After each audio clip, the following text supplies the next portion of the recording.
Hey everybody, welcome back. So, I have noticed that I get asked questions. A lot of questions on a daily basis, and a lot of the questions are actually the same questions. So I thought instead of, answering them sporadically throughout my videos or answering them in the comments, because they keep coming up, I figured I would just make a whole video on answering the most asked questions about me. Hooray, me. Let's talk about me.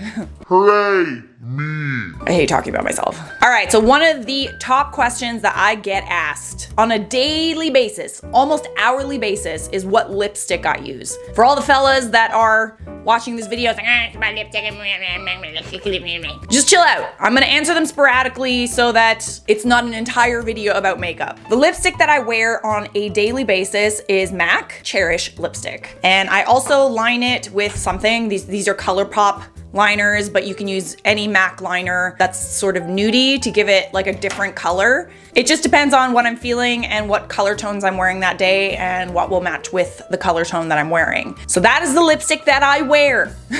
The next question that I get asked on a daily basis is, am I Romanian? Yes, I am half Romanian. My last name is Romanian. My dad is Romanian. He immigrated here before I was born, and he still has a very thick accent. I get that question a lot. I find that Romanians are always very, very excited to meet another Romanian. It's actually really cute. Am I related to the Dobre brothers? Yes, I'm their aunt. I'm not their aunt. But I get asked that question a lot. Dobre is actually a very common Romanian last name. It means good. So I guess my name is low-key kind of Good Charlotte. Charlotte Good. What is behind the door? That door? All right. Okay, so do I want to show you? I don't know. There's some skeletons behind there. No, JK. All right, so this is what's behind the door. You see that big ugly vent? Yeah, that one. That's what's behind the door. I do plan to cover that eventually with, I don't know, a painting probably. I also want to make a painting for an upcoming video at some point. I just haven't gotten around to it. It's a pain in the ass because like, I wish I could just cover it with a poster, but it actually comes out from the wall like almost like an inch, like half an inch, so it protrudes out from the wall. So I'm kind of out of luck, man. Like it's just this big ugly vent that just has my router in it, and yeah, it's a pain. I don't like it very much, but as you can see, I put LED lights behind there because I do plan to close it eventually, but being a bit of a perfectionist, I don't really like seeing it in the background of my videos, so for now the door is just open.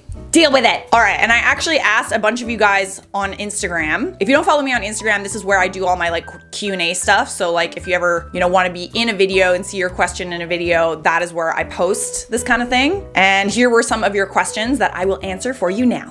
Why did you leave IO? I answered this in a very long, thorough video on my channel. It's a job, and like any other job, you do a job for long enough and maybe you kind of want to leave that job. The truth is I've actually seen so much growth and success on this channel that I felt it was time to leave, and I felt that I could leave based on the success that I was seeing and the direction that it was going in. So I definitely wouldn't have left if this channel didn't blow up the way that it did. So thank you guys for that. We're gonna hit 200K either before this video goes up or after. So I have you guys to thank for that, and I'm so happy. Are you single? I am single. That doesn't mean that I'm like hopeless and not, it doesn't mean that I just stay in my room and don't talk to people. I do date. I have been dating quite a lot lately. It's been fun. It's kind of hard with the pandemic. You kind of have to be pretty selective about who you choose to meet up with. The people that I have been going on dates with are getting tested regularly. Because of their jobs, they're getting tested a lot. So I felt it was safe for me to go on a date with them. And all the dates have been, outside on a patio or just open air. Made me feel safe. So I don't know, what are you supposed to do, man? Are we just supposed to stay in our houses and not talk to anybody ever for the rest of our lives? Obviously, if you want to date during this pandemic, I've been using dating apps and it's been working so far for me. I've been meeting a lot of really nice guys. Some of the guys just aren't for me, but doesn't mean that they're not awesome just the way they are. Are you writing any movie scripts? How's everything going for you in that aspect? I have written a script. I wrote it a while ago. It was actually getting pitched to this right before this whole thing started. So I'm very proud of this script. I've been collaborating with some pretty amazing people and some people who really believe in me and my writing talent. I'm not gonna tell you what it is because it's a good idea and I don't want anyone to steal my idea, but I have completed a TV pilot and written the treatment for the rest of the series. And yeah, I'm really excited about it and I hope I get to share information about it soon. But for now, it's mostly just in the pitching stages, so we'll see if anything comes of it. What is my skincare routine? There's actually a lot of people who ask this. Sorry for the fellas, again, this is gonna be for the ladies, unless you're a fella who likes skincare routines. My skincare routine is I don't really have a skincare routine, and that is because I went on Accutane. You guys know this. I've said this in my videos before. I'm not recommending that you go on Accutane, but I did have very cystic acne before, very bad cystic acne. And I went on Accutane about 7 years ago, I think, under the direction of a doctor. And it's gotten to the point where honestly, if I put too much stuff on my skin, it's very sensitive still, and I burn in the sun very, very easily, which is another reason why I'm so pale. Another question answered, 2 birds with 1 stone. So yeah, I went on Accutane and I have very sensitive skin, so I don't do a lot, but I did do a recent collaboration with Function of Beauty, and they do 100% customizable products, so you can choose what you want to put into your products. So that is something that I'm a fan of, but generally I don't really have a skincare routine. I wear night moisturizer, like thick night moisturizer in the winter when it's very dry. Have you ever wanted to try a different hair color? Of course I have, yeah, definitely. But truth be told, I feel like if I dye my hair, I'm never gonna be able to get this red back. I've never dyed my hair ever, and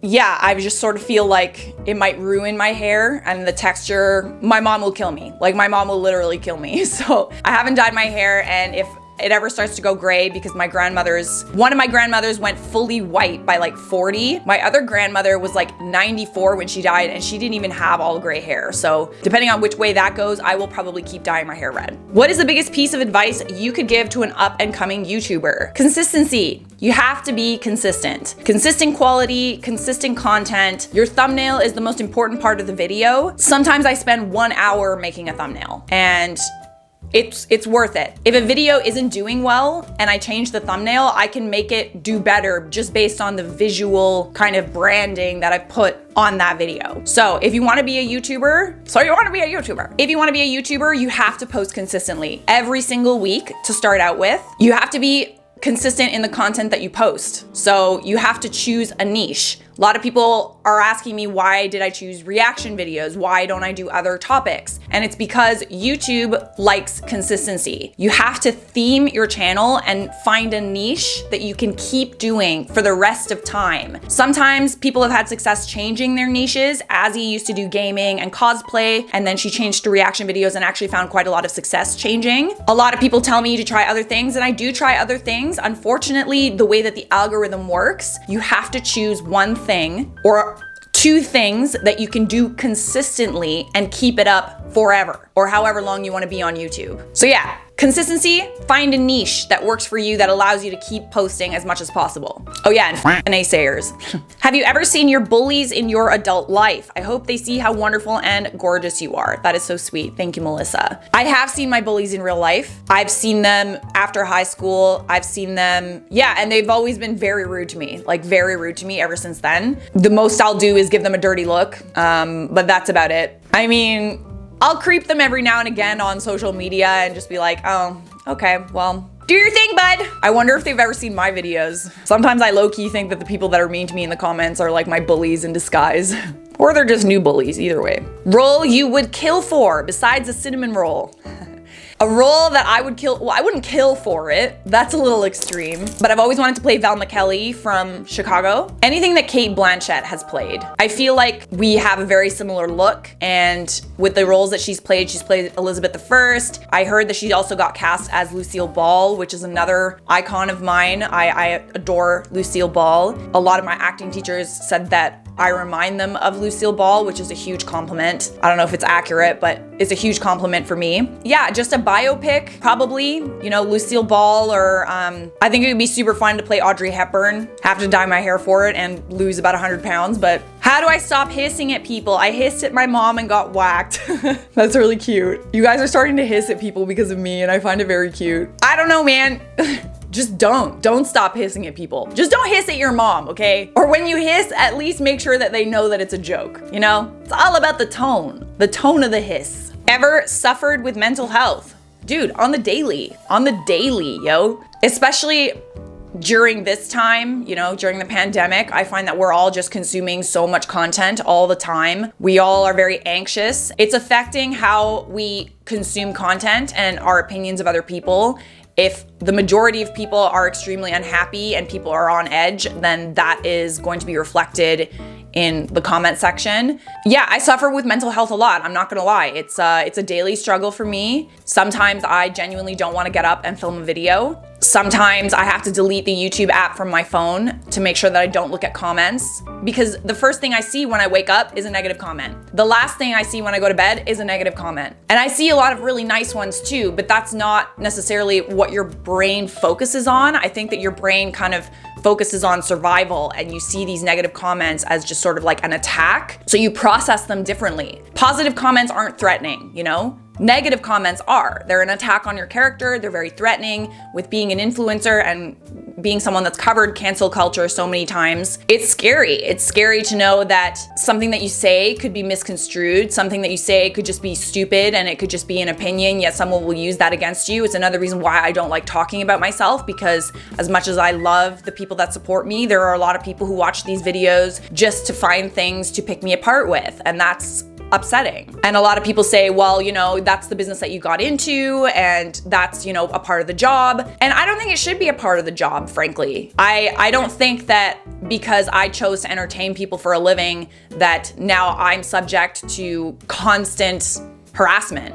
I don't think that that's fair. Unfortunately, that's just the way that it is. I wish that it were different. What was the question? What question was I answering? Do I struggle with mental health? Oh yeah, on the daily. I cry all the time. Have you ever thought about doing stand-up comedy? Stand-up comedy scares the shit out of me. I'm not even joking. I think it's very hard being a woman and being a stand-up comic. I know a lot of women who tend to make themselves uglier in order to get a laugh, or they self-deprecate in order to get a laugh. You know, a lot of comedians across the board do this, but I've just noticed that a lot of women, like Hannah Gatsby, female comedians, do this a lot. That tends to be the only time when I get laughs, when I'm making fun of myself and when I'm cutting myself down. Unfortunately, I don't want to cut myself down all the time. When you cut yourself down, you allow other people to cut you down. If you say that stuff about yourself, people will say that about you, unfortunately. Yeah, you can't win, and it scares the crap out of me. Who knows, maybe someday in the future. For now, basically what I do is different from stand-up comedy. Everything that I do is improvised. I don't have a script. I